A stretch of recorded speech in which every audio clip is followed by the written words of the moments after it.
사랑이 많으시고 전능하신 하나님 아버지, 오늘 이 사순절 넷째 주일 저희를 이 귀한 예배의 자리로 부르셔서 감사합니다. 거룩하고 복된 주일을 허락하시고 저희가 예배당에 나와 마음과 뜻을 모아 예배드릴 수 있도록 인도해 주심에 또한 감사드립니다. 우리는 자주 하나님의 뜻을 따르지 않고 세상의 유혹에 넘어가며 주님께서 주신 사랑을 당연하게 여길 때가 많습니다. 그러나 예수님의 십자가의 사랑이 우리를 구원해 주셨음을 다시 고백하며 우리의 죄를 회개합니다. 하나님 아버지, 사순절 기간 동안 우리가 더욱 깊은 기도와 묵상 속에서 주님을 만나기를 원하오며 우리의 신앙이 단순한 지식이 아니라 삶 속에서 실천되는 순종이 되게 하시고 십자가를 지는 것이 짐이 아니라 영광스러운 주님의 부르심임을 깨닫게 하여 주옵소서. 현재 우리는 전국 각지에서 일어난 대규모 산불로 인하여 깊은 충격과 슬픔 가운데 있습니다. 갑작스런 재난으로 가족을 잃은 유가족들과 부상자들, 삶의 터전을 잃은 이재민들을 위로하시고 지켜주시옵소서. 또한 우리나라의 정치적 상황이 우리의 마음을 아프게 합니다. 공의와 정의가 강물처럼 흐르게 하시고 위정자들에게 지혜와 겸손을 허락해 주시옵소서. 우리가 할 수 있는 것은 비록 더딜지라도 주님의 음성을 기다리며 기도하는 성도들이 되게 인도하옵소서. 우리는 기꺼이 예수님을 따르기보다 예수님께 끌려가려고 하는 어리석음이 있습니다. 주 예수께 잡힌 바 된 그것을 잡으려고 쫓아갈 수 있는 바울과 같은 믿음의 사람들이 될 수 있기를 소망합니다. 올해는 우리 100주년 기념교회가 창립된 지 20주년이 되는 해이고 아울러 양화진 봉사관 증축공사가 있습니다. 부족한 공간을 조금은 해소할 수 있고 순적하게 공사가 진행될 수 있도록 주님의 은총이 있기를 기도드립니다. 오늘 말씀을 전하는 이영남 목사님께 성령의 기름 부으심과 충만하심 안에서 하나님께 쓰임받는 이 시대의 영적 지도자가 되게 하옵시며 순수함을 잃지 않게 하시고 오직 복음으로 권세 있고 능력 있는 말씀을 선포하게 하옵소서. 예수님의 이름으로 기도드립니다. 아멘. 오늘 우리에게 주시는 하나님의 말씀은 마태복음 28장 1절에서 10절입니다. 안식일이 다 지나고 안식 후 첫날이 되려는 새벽에 막달라 마리아와 다른 마리아가 무덤을 보려고 갔더니 큰 지진이 나며 주의 천사가 하늘로부터 내려와 돌을 굴려내고 그 위에 앉았는데 그 형상이 번개 같고 그 옷은 눈같이 희거늘 지키던 자들이 그를 무서워하여 떨며 죽은 사람과 같이 되었더라. 천사가 여자에게 말하여 이르되 너희는 무서워하지 말라. 십자가에 못 박히신 예수를 너희가 찾는 줄을 내가 아노라. 그가 여기 계시지 않고 그가 말씀하시던 대로 살아나셨느니라. 와서 그가 누우셨던 곳을 보라. 또 빨리 가서 그의 제자들에게 이르되 그가 죽은 자 가운데서 살아나셨고 너희보다 먼저 갈릴리로 가시나니 거기서 너희가 배우리라 하라. 보라, 내가 너희에게 일렀느니라 하거늘. 그 여자들이 무서움과 큰 기쁨으로 빨리 무덤을 떠나 제자들에게 알리려고 다름질할세. 예수께서 그들을 만나 이르시되 평안하냐 하시거늘 여자들이 나아가 그 발을 붙잡고 경배하니 이에 예수께서 이르시되 무서워하지 말라. 가서 내 형제들에게 갈릴리로 가라 하라. 거기서 나를 보리라 하시니라. 아멘. 2023년에 출간된 아프리카의 빨간 지붕 병원의 저자 이재옥 선교사는 나이지리아 빙햄 의과대학에서 교육, 치료, 경영에 참여한 의료 선교사입니다. 그는 나이지리아 현지에서 지속 가능한 선교 병원을 꿈꾸며 사역을 했습니다. 나이지리아는 치안이 매우 불안하고 기독교와 이슬람의 종교 갈등이 내전 수준으로 심각한 곳입니다. 2박 3일의 여정이 필요한 그곳까지 사랑하는 아내와 5살, 2살 된 아들과 의료 선교사로 떠나게 된 계기는 의대 본과 3학년이던 가을 어느 날 그에게 일어난 일 때문이었습니다. 수업 중에 갑자기 칠판 글씨가 둘로 보이기 시작했습니다. 그러더니 왼쪽 눈꺼풀이 떨어져 올라가지 않았습니다. 검사 결과 자가 면역 질환인 중증 근무력증이라는 진단을 받았습니다. 중증 근무력증 증세가 호전되지 않고 병이 진행된다면 몸의 근육이 차례차례 힘이 없어지고 마침내는 호흡 근육까지 마비되어 생명을 잃게 되는 병입니다. 믿기지 않는 일을 당면하게 된 저자는 1년만 지나면 의사가 되고 더 공부해 전문의가 되고 남들처럼 결혼하여 아이도 낳아 가정을 이루고 그렇게 평탄한 길로 갈 줄 알았는데 힘들게 들어온 의대를 마치기는커녕 죽을 수도 있다는 생각에까지 이르렀습니다. 떠지지 않는 왼쪽 눈을 안대로 가리고 고용량의 약을 복용하며 공부를 이어갔지만 약 부작용은 그대로 드러났습니다. 얼굴이 붓고 속이 쓰리고 잠이 줄고 예민해졌지만 딱 한 가지 좋은 점이 있었습니다. 이제껏 잠이 많아 불가능했던 새벽 기도를 갈 수 있게 된 것입니다. 서늘한 새벽 공기에 몸을 떨며 예배당 맨 뒷자리에서 그저 하나님을 불렀습니다. 기도를 했지만 병을 고쳐주신다는, 살려주신다는 응답은 없었습니다.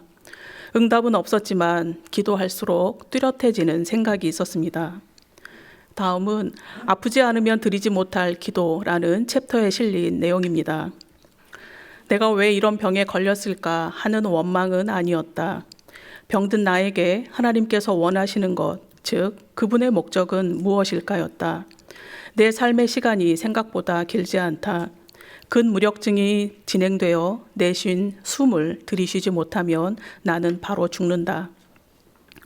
어차피 짧은 인생, 지금 죽어도 그래 여기까지구나 하고 담담히 받아들일 일을 하자. 25해를 살아오면서 가장 행복했던 때가 언제였을까? 두 장면이 떠올랐다. 대학 1학년 가을 부모님의 권유로 방문한 필리핀과 인도네시아 선교지의 아이들이었다. 한국의 난지도 같은 마닐라 빈민가 스모키 마운틴의 쓰레기 더미 위를 뛰어다니던 아이들. 인도네시아 칼리만탄 정글에서 만난 새까만 눈동자가 반짝이던 아이들. 그 아이들은 병이 나도 치료할 길이 없어 그냥 죽어간다고 했다. 헛웃음이 났다. 내 생에 가장 기뻤던 일을 찾고 있는데 왜 선교지의 아이들이 떠오르는 걸까? 내가 교회를 너무 오래 다녔구나. 의식적으로 보통 사람들이 좋아할 일을 찾았다. 그리고 그 끝에 죽으면 이란 단어를 붙여보았다. 돈을 많이 벌다 죽으면, 여자친구 사귀고 지구 끝까지 실컷 여행 다니다 죽으면, 환자들을 기막히게 치료해 명의 소리를 듣다 죽으면, 어떤 일을 해도 후회할 것 같았다. 빈민가와 정글에 있던 아이들의 눈동자만 떠올랐다.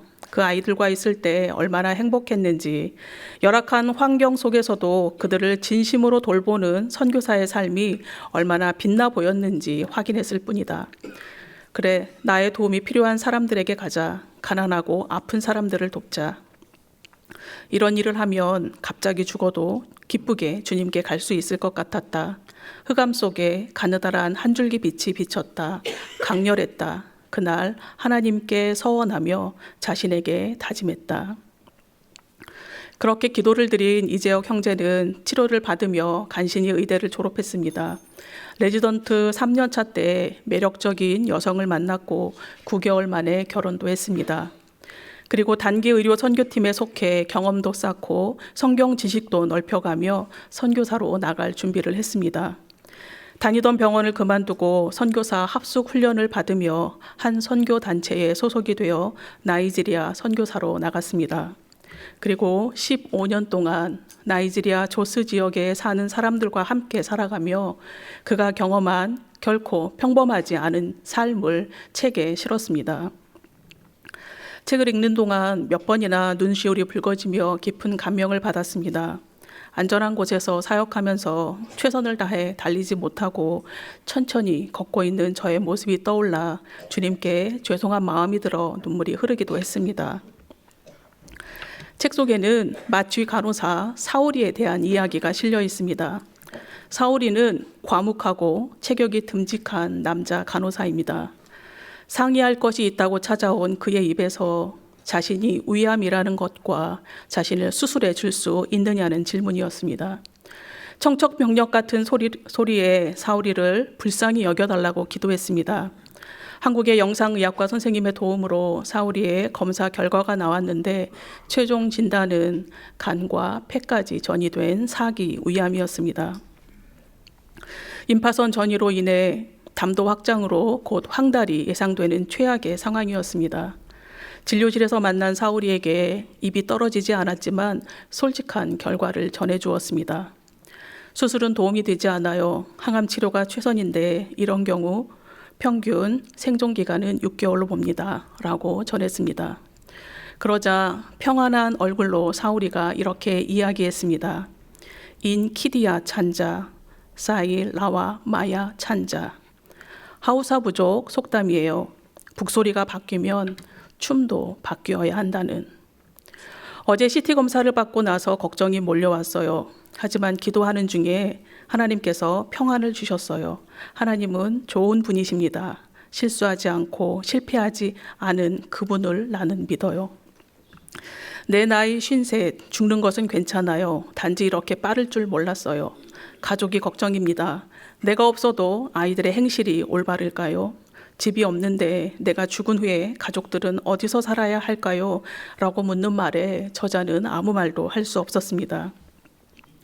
항암 치료는 하고 싶지 않아요. 약이 없다, 돈이 없다 하며 여기저기 구걸하러 다니고 싶지 않아요. 우선 가족들과 상의해서 아이들 학교를 저렴한 곳으로 옮겨야겠어요. 북소리가 달라졌으니 춤도 달라져야겠지요. 하나님은 선하신 분입니다. 그분에게 계획이 있어요. 항암 치료를 받지 않겠다던 사울이는 많은 사람들의 기도와 도움으로 6번의 항암 치료를 마치고 추적 검사를 받았지만 암이 더 진행된 것을 알고 그는 항암을 포기했습니다. 그리고 매일 출근하여 일상을 이어갔습니다. 한층 느려진 말과 걸음으로 평소처럼 환자를 마취했습니다. 간간히 조심스럽게 숨을 내쉬며 미소 짓는 모습은 거룩해 보였습니다. 저자는 당시 상황을 기도 편지에 이렇게 고백했습니다. 이만하면 꽤 따라간다 싶을 때 북소리가 바뀌었습니다. 모두 이전의 춤을 멈춰야 했습니다.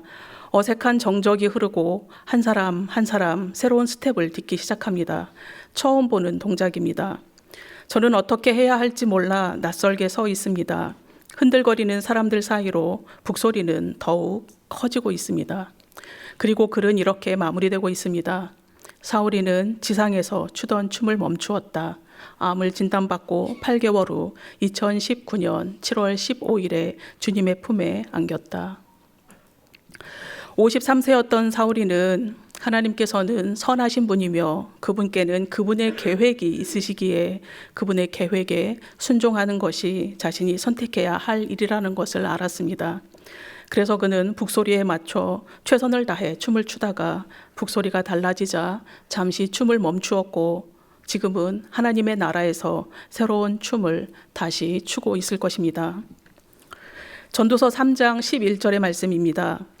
하나님이 모든 것을 지으시되 때를 따라 아름답게 하셨고 또 사람들에게는 영원을 사모하는 마음을 주셨느니라. 그러나 하나님이 하시는 일의 시종을 사람으로 측량할 수 없게 하셨도다. 우리는 우리의 내일을 알고 싶어 합니다. 내일은 불확실하며 예측하기 어렵기 때문에 우리를 불안하게 만듭니다. 많이 공부하고 온 세상을 다니며 다양한 것을 경험하였다 해도 우리의 내일, 우리의 미래를 알 수 있는 사람은 없습니다. 요즘 무속에 의지하여 미래를 계획하는 모습을 가까이에서 쉽게 볼 수 있는데 동서고금을 막론하고 전도서 3장 11절의 말씀은 진리입니다. 왜냐하면 인간을 창조하신 하나님께서 인생을 위해서 주신 말씀이기 때문입니다. 신명기 18장 14절은 이렇게 전하고 있습니다. 내가 쫓아낼 이 민족들은 기륭을 말하는 자나 점장이의 말을 듣거니와 네게는 내 하나님 여호와께서 이런 일을 용납하지 아니하시느니라. 하나님께서 출애굽한 이스라엘 백성에게 이방 민족들처럼 우상 숭배하며 살지 말라고 당부하신 말씀입니다. 그래서 우리도 하나님 말씀에 의지하여 지금 여기에 우리와 함께 하시는 하나님을 의식하며 하나님의 뜻 안에서 살아가는 것이 중요합니다. 죽음을 눈앞에 둔 사울이 형제님이 달라진 북소리를 알아차렸듯이 말입니다. 성경에는 달라진 북소리를 알아차린 사람들의 이야기가 많이 나옵니다. 지난 구역 성경 공부를 통해서 살펴보았듯이 아브라함은 갈대아인의 우르에 있을 때에 주님의 부르심을 알아들었습니다. 다윗은 사무엘에게서 기름 부음을 받으며 주님의 부르심을 알아차렸습니다. 다니엘은 바벨론으로 끌려가 열흘 동안 왕의 음식을 먹지 않도록 인도하시는 하나님의 부르심을 깨달았습니다. 그리고 다메섹으로 가던 사울은 자신을 부르시는 주님의 음성을 받아들였습니다. 오늘 말씀에는 달라진 북소리를 알아차린 여인들과 알아차리지 못한 경비병들의 이야기가 나옵니다. 주일 새벽이 되자 막달라 마리아와 다른 마리아는 예수님의 무덤을 찾았습니다. 막달라 마리아는 갈릴리에서부터 예루살렘까지 예수님을 따르며 수종 들었던 여인입니다. 그녀는 십자가에 달리신 예수님 곁을 끝까지 떠나지 않고 자리를 지킬 정도로 예수님을 사랑하고 헌신하던 여인입니다. 막달라 마리아와 다른 마리아는 유대인의 관습에 따라 예수님의 시신에 향유를 바르기 위해서 향품을 사두었다가 무덤을 찾았다고 마가복음 16장 1절이 전하고 있습니다. 여인들은 무덤 입구를 막고 있는 돌문을 누가 옮겨줄 수 있을까 염려하며 무덤으로 향했습니다. 무덤을 막고 있던 돌문은 장정 5명이 힘을 합쳐야 겨우 옮길 수 있을 정도로 무거웠고 무덤 입구에 움푹 패인 홈에 고정되어 있었기 때문에 여인들이 옮기기에는 사실상 불가능했습니다. 그러나 염려와는 다르게 여인들이 무덤에 도착했을 때 무덤 주위에서는 초자연적인 현상이 발생했습니다. 지진이 나며 천사가 하늘에서부터 내려와 돌을 굴려내고 그 위에 앉았습니다. 예수님께서 십자가에서 숨을 거두실 때에도 지진이 있었습니다. 첫 번 지진이 율법 시대에 대한 심판이었다면 주님께서 부활하신 시간에 발생한 지진은 부활과 더불어 새로운 창조 질서의 구원사가 시작되었음을 알리는 하나님의 사인이라고 볼 수 있습니다. 사내들인의 종교 지도자들이 예수의 무덤을 철통같이 지켰지만 하나님의 때가 되자 예수님께서는 그들이 그토록 지키고자 했던 무덤을 빈 무덤으로 만드시며 부활하셨습니다. 부활하신 예수님의 신성과 영광을 전하는 천사의 모습을 3절에서는 그 형상이 번개 같고 그 옷은 눈같이 희었다라고 전합니다.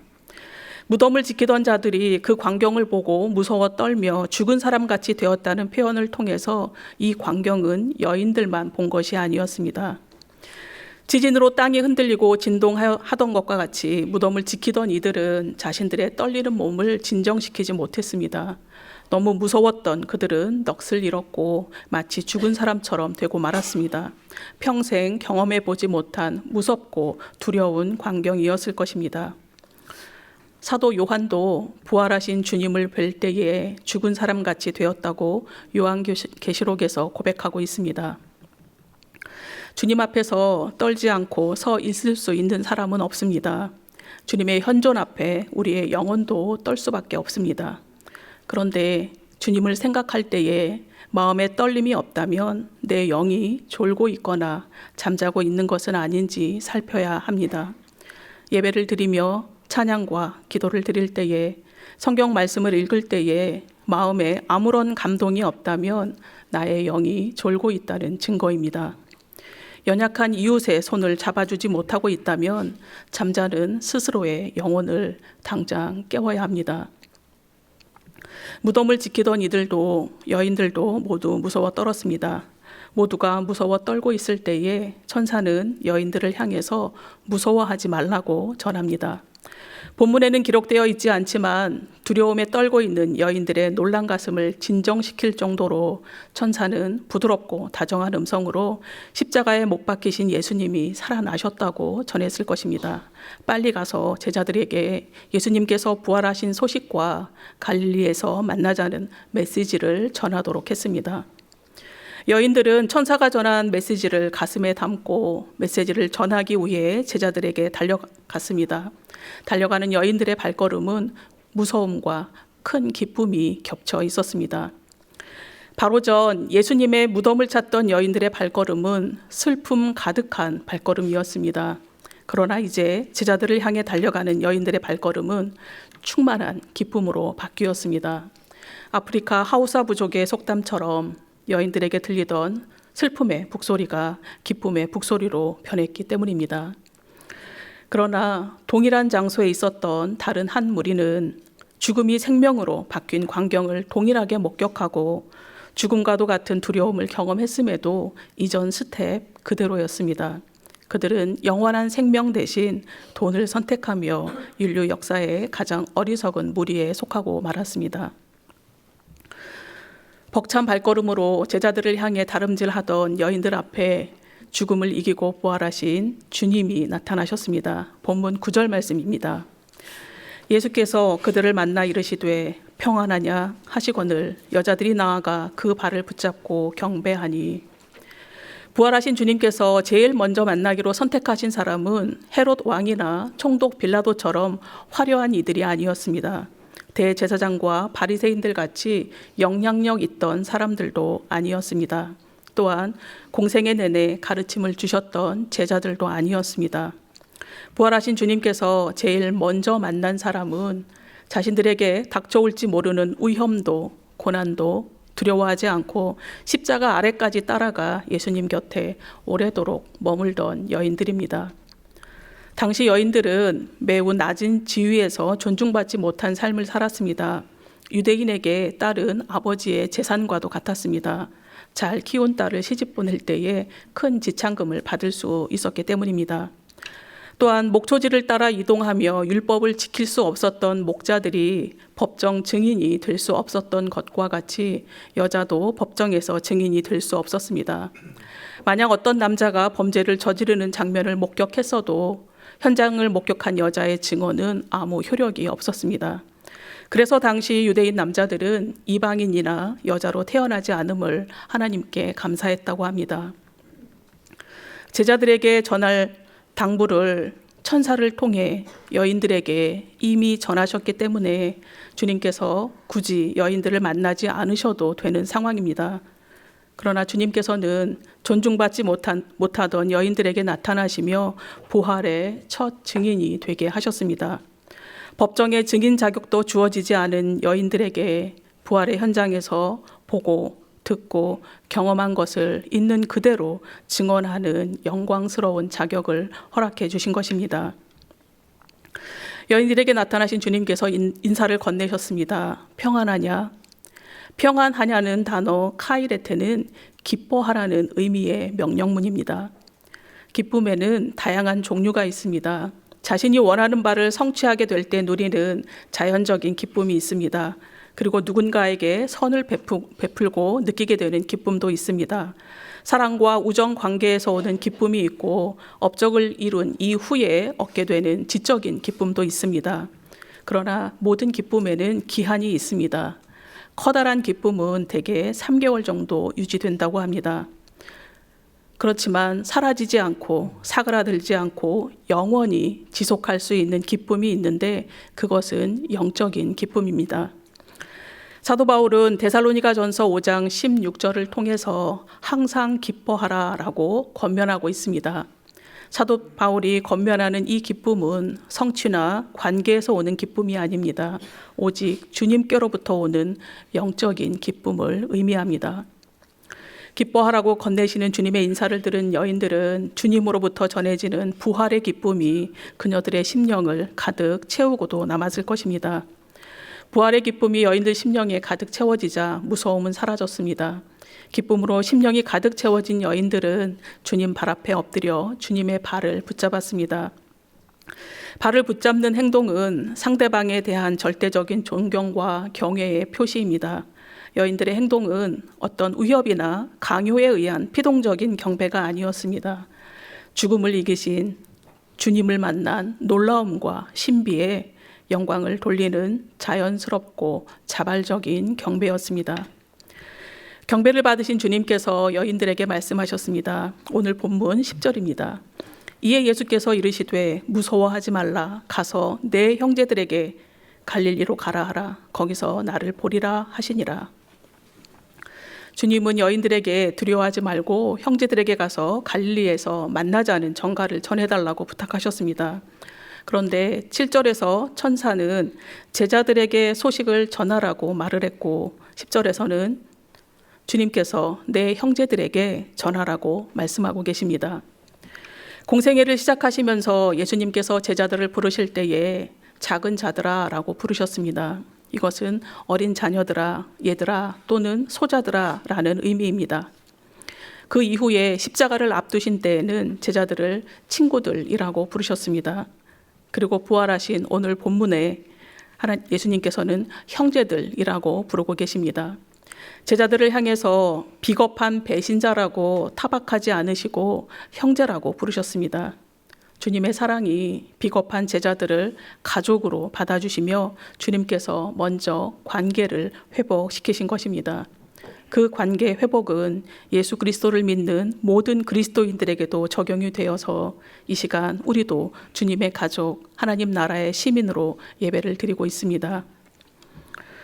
그런데 예수님께서는 왜 갈릴리에서 제자들을 만나기 원하셨을까요? 갈릴리는 이스라엘 가장 북쪽에 있는 갈릴리 호수를 끼고 있는 산지를 통칭합니다. 예수님의 고향 나사렛이 갈릴리에 속해 있으며 예수님의 공생의 대부분이 갈릴리를 중심으로 이루어졌습니다. 주님께서 제일 먼저 기적을 베푸신 가나도 산상수훈을 선포하신 곳도 갈릴리입니다. 또한 갈릴리는 12제자 중 11명의 고향이기도 합니다. 유다만이 남쪽 가룟지방 출신입니다. 갈릴리 지방 사투리를 썼던 베드로는 예수님께서 재판 받으시던 곳 가까이 갔다가 출신이 노출되며 곁에 있던 사람들에게 예수님과 같은 당이라는 질책을 받기도 했습니다. 주님께서 승천하시면서 재림하실 것을 약속하시는 사도행전 1장 11절에도 제자들을 갈릴리 사람들이라고 부르고 있습니다. 부활하신 예수님께서 제자들과 갈릴리에서 만나기 원하신 이유는 낭망하고 절망하고 있는 제자들을 예수님과 처음 만났던 곳으로 부르시어 그들에게 다시 사명을 주시기 위함이었습니다. 주님의 부르심에 그물을 버려두고 주님을 따랐던 제자들의 열정과 사랑을 다시 회복시키시기 위함이었습니다. 실패하여 주저앉은 제자들을 다시 일으켜 세우시기 위해서 갈릴리로 부르신 것입니다. 그리고 이후로 무엇을 하며 어떻게 살아야 하는지 알려주시기 위해 주님께서 다시 갈릴리로 부르셨습니다. 이전까지의 제자들은 주님의 가르침을 알아듣지 못했습니다. 제자들은 이전 삶의 스텝 그대로 살아가려고 했습니다. 그러나 부활하신 주님께서 제자들에게 새로운 삶을 부탁하시기 위해 다시 갈릴리로 부르신 것입니다. 현재 예배의 자리에 계신 교우님들에게도 주님과 처음 만났던 갈릴리가 있을 것입니다. 그동안 잊고 있었던 우리 각자의 갈릴리가 어디인지 이제 기억해야 합니다.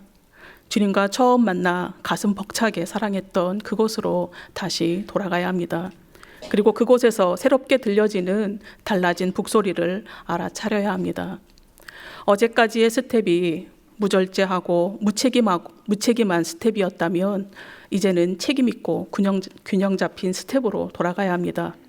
남의 공을 가로채고 허세 부리던 스텝이었다면 진실하고 정직한 걸음으로 돌이켜야 합니다. 그래서 올해 교회 창립 20주년을 맞는 교회답게, 목회자답게, 교인답게 거룩하고 성숙한 스텝으로 교회와 가정과 사회를 섬겨야 하겠습니다.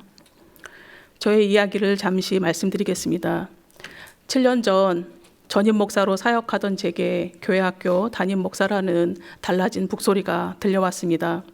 그때 저는 새로운 스텝을 딛지 못하고 어찌할 바를 알지 못해 낯설게 서 있던 시간이 있었습니다. 한동안 엉거주춤 서 있던 제게 지금 여기에서 할 수 있는 것을 주님과 함께하기 원하신다는 주님의 마음을 알아차렸습니다. 그리고 그 알아차림은 저를 평안으로 안내했습니다. 제 안에 찾아온 평안은 부활의 현장에 있던 여인들이 느꼈을 기쁨과는 비교할 수 없었지만 맡은 자들에게 구할 것은 충성이라는 고린도전서의 말씀과 부지런하여 게으르지 말고 열심을 품고 주를 섬기라는 로마서의 말씀으로 인도하셨습니다. 그리고 선줄로 생각하는 자는 넘어질까 조심하라는 고린도전서의 말씀과 모든 지킬 만한 것 중에 더욱 내 마음을 지키라는 잠언의 말씀으로 인도해 주셨습니다. 올 7월이면 교회 창립 20주년이 됩니다. 창립 20주년을 맞이하여 100주년 기념교회를 섬기는 온 교우님들이 예수님과의 첫사랑을 회복하시기를 간절히 소망합니다. 또한 사순절 넷째 주일 예배를 드리는 우리 모두 주님께서 연주하시는 북소리에 맞춰서 주님 나라의 백성답게 하나님을 바르게 섬기며 부활의 증인답게 그리고 길닦기 사명자들답게 맡겨주신 삶의 자리에서 신나게 춤출 수 있기를 소망합니다. 부끄러운 우리를 갈릴리로 다시 부르고 계신 주님은 하늘 영광을 버리고 우리를 구하신 선하신 분이십니다. 기도드리시겠습니다. 하나님 아버지, 사순절 넷째 주일을 맞아 하나님을 경배하게 하시고 예배자로 서 있게 하셔서 참 감사합니다. 법정에서 증인 자격도 주어지지 않았던 여인들을 부활의 증인으로 삼으시고 그 여인들을 통해 제자들을 다시 갈릴리로 오라 부르셨습니다. 자격 없던 우리도 자녀로 부르시고 하나님 나라 백성으로 살게 하시니 무한 감사합니다. 혹여 졸고 있는 영혼이 있다면 깨워 주시옵시고 잠자는 영혼은 일으켜 세워 주시옵소서. 그래서 첫사랑을 회복하고 주님께서 신명나게 쳐주시는 북소리에 맞춰 부활의 증인답게 길닦기 사명자답게 주님 말씀 안에서 충만한 영적 기쁨을 누리며 살아가게 하여 주옵소서. 예수님의 이름으로 기도드립니다. 아멘.